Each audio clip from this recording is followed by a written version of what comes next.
Hi, I'm Oluwakemi. I'm excited to have you again. This is JAMB Physics 2017 with GURSDOS.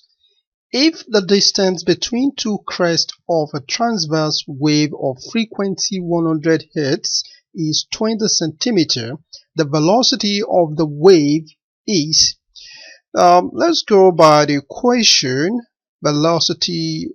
wave velocity, which is equal to the frequency times the wavelength. And as given in the question, we have the frequency as 100 Hz. So we have 100 times the wavelength, which was given as 20 centimeter.